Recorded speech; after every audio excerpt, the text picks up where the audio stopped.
Hello, it's 6 o'clock. We're having a meeting, Building and Utilities Committee. And it's August 25th.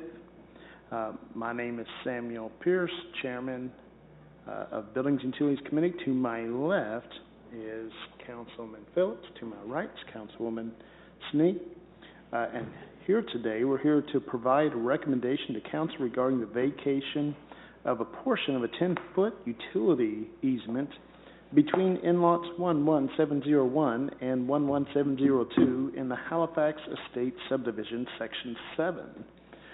Do we have any input from the city manager? Thank you, Mr. Chair. This is a request for vacating an existing utility easement. You did get a better version of the replat. This came to us as a lot combination, which would have been an administrative item and not have to come to council. However, we are requesting vacation of the easement that runs between those two lots, and as you can see in the shaded area, fairly straightforward. We are asking for emergency legislation, as there is this will create a building lot that is ready for construction to start. Thank you. Do you have any questions? Yes, just a clarification. This is the developer requesting this action, is that correct? Yes. They're condensing two lots into one? Correct. So we're not giving up anything or losing anything, because the existing, if I'm looking at the map correctly, the existing easements for stormwater drainage and other easement areas are outside of this 10-foot area. Is that correct? That's correct. Okay. I think that's all I have at this time. I have no further questions. My questions were about drainage as well, but they've already been answered. Does anybody else on council have any questions? Anybody in the audience have any questions? Staff? Members of the community? All right. What's the recommendation? Move forward as staff is requesting and with emergency. Move forward. All right. It's a recommendation of this committee to move forward as staff has recommended with emergency. For the second item, we have provide a recommendation to council authorizing the Director of Public Service and Safety to execute Utility Service Annexation Agreements with the property owners outside Troy's corporation limit who are requesting water and or sanitary services from Troy. Thank you, Mr. Chair. So this is with the construction of the Casstown water line, it's come up at least once. In the past, it's come up as well, where property owners who are adjacent to a line that we own, but outside of the city and not contiguous with our boundary, have requested to hook up. With the Miami County water and sewer agreements, there is the right of the responsibility of annexation, so it's already built into each one of those. And in those cases, that's where the county would regulate the service until such time as it became adjacent to, and then we would annex in and work out with the county any issues.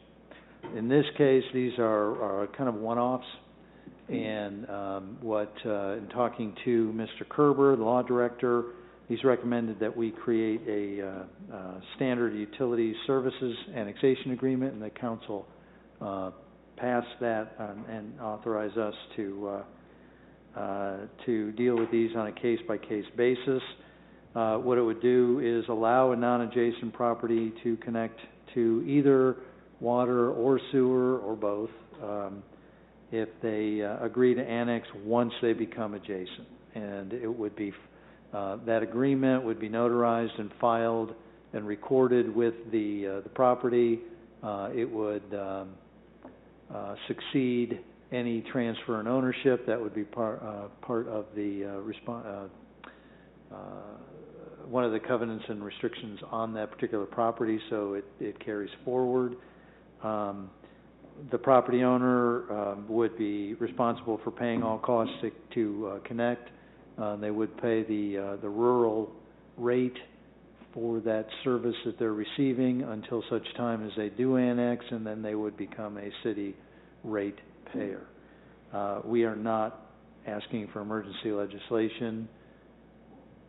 And any questions?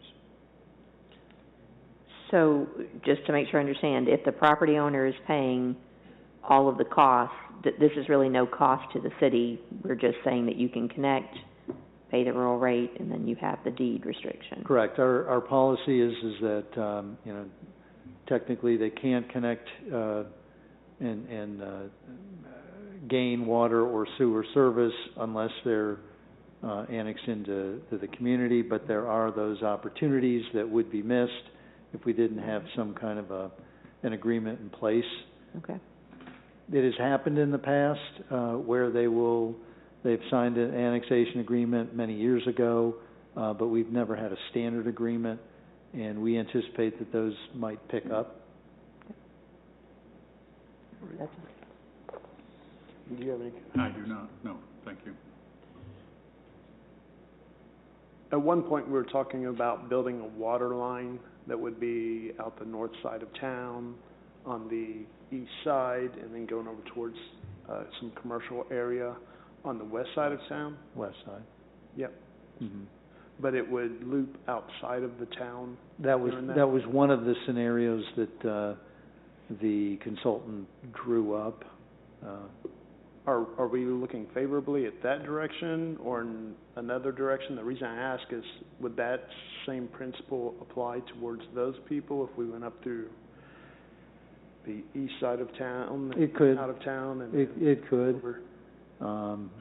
Certainly. I mean, any area that where they want to hook into our service lines, wherever those are, this could apply. All right. I would appreciate if you get back with me. I know it's not part of this discussion, but if you'd let me know where we're setting with that proposal later on. You can do it now or just email us. Either way. Well, it's very simple. We are doing the water master plan update. The sewer master plan will follow that next year, and so this is all part of that, and so that's really the only update that we have. I appreciate that. Thank you.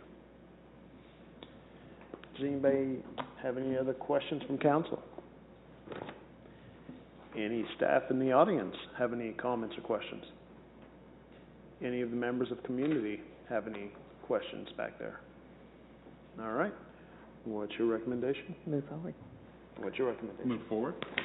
All right. The recommendation of this committee is to move forward as staff has recommended on this. We are adjourned. Thank you.